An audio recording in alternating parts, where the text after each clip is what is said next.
I'm Stuart Agras, a professor of psychiatry and behavioral sciences at Stanford University. I began to formulate my thoughts about the field of behavioral medicine while I was a fellow at the Center for Advanced Study in the Behavioral Sciences in 1976. At that time, the closest fields were psychosomatic medicine and consultation liaison psychiatry. It was evident that a new field was needed that would link basic research, clinical research and practice together, particularly focusing on the relation between behavior, health and illness. Hi, I'm Judy O'Keen. Happy birthday, SBM. I've been part of this organization since its beginning, and it's been a wonderful journey and welcoming place. It's a place where we study behavior, which is probably one of the most important things that we can study because everybody is affected by it and everything that we do is affected by it. Behavior matters. I have been actively involved and engaged in the Society of Behavioral Medicine for over 3 decades, and what continues to excite me is the valuing of the multidisciplines that comprise SBM and the multidisciplinary approaches to the science that advances the health of individuals, families, communities, and the public.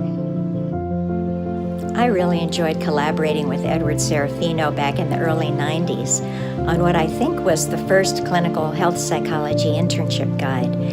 Later on, Tracy Orleans nominated me to be an SBM fellow. She was a great supporter of women in SBM. I've always really appreciated that. One of the highlights for me from attending over 30 SBM meetings was the 2011 SBM presidential address by Dr. Karen Emmons. It was inspiring to many of us and really moved the organization towards highly active and effective public policy engagement and a broader public health impact. Hi, I'm Dory Peckmesey.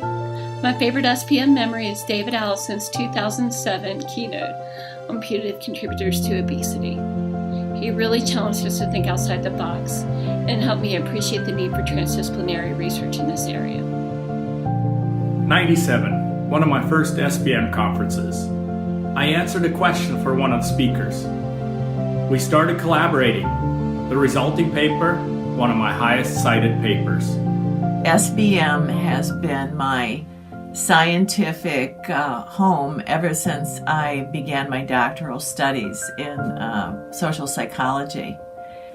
It's stimulating. The members are outstanding scientists and clinicians, and it's just been a pleasure to be part of. For me, my most memorable moment would be SBM 2017 in San Diego.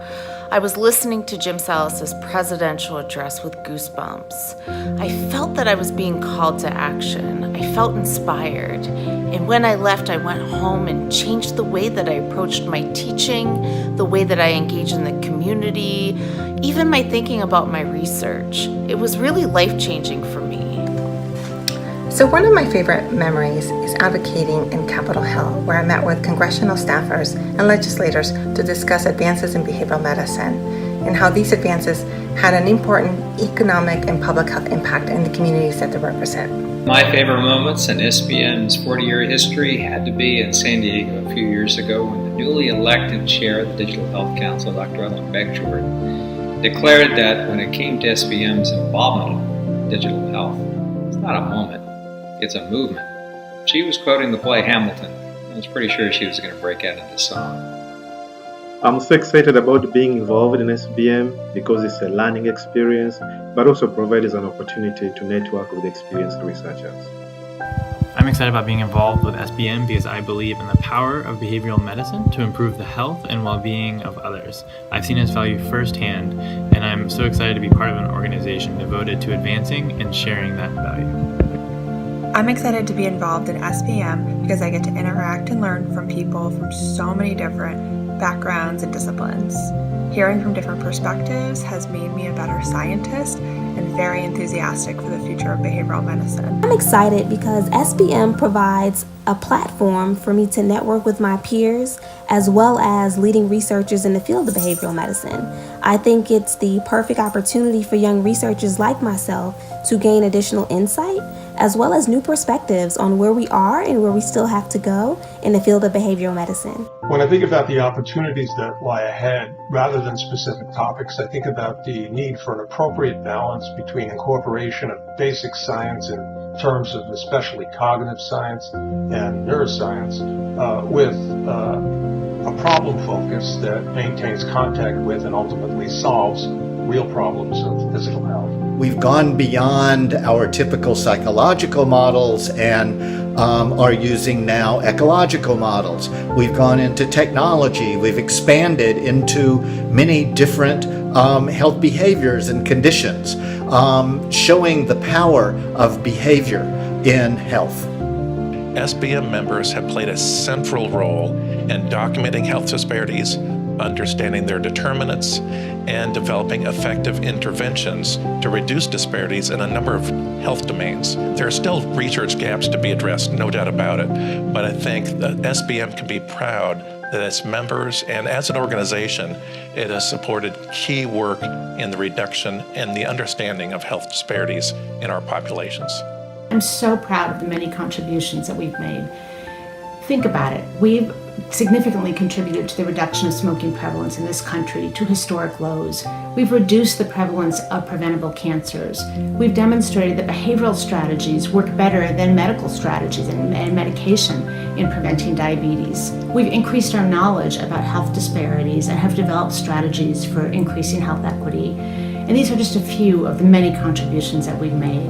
The work of behavioral medicine in that 40-year period of time has been the full acceptance and adoption of the importance of behavior in the prevention and the treatment of disease. Congratulations to SBM on its 40th anniversary. As a member of the organization, almost since its founding, I have seen wonderful growth from the inside, serving various roles throughout the past 30 years. And I want to wish the Society a happy 40th anniversary and congratulate you on an incredible growing organization with an increasing national presence, especially in the policy area, which is terrific. Many perspectives have captured our energy: evidence-based care, biobehavioral pathways, clinical behavioral medicine, global policy and perspectives. But what draws us back to SBM is the big tent from cells to society. That sustains the vitality of SBM.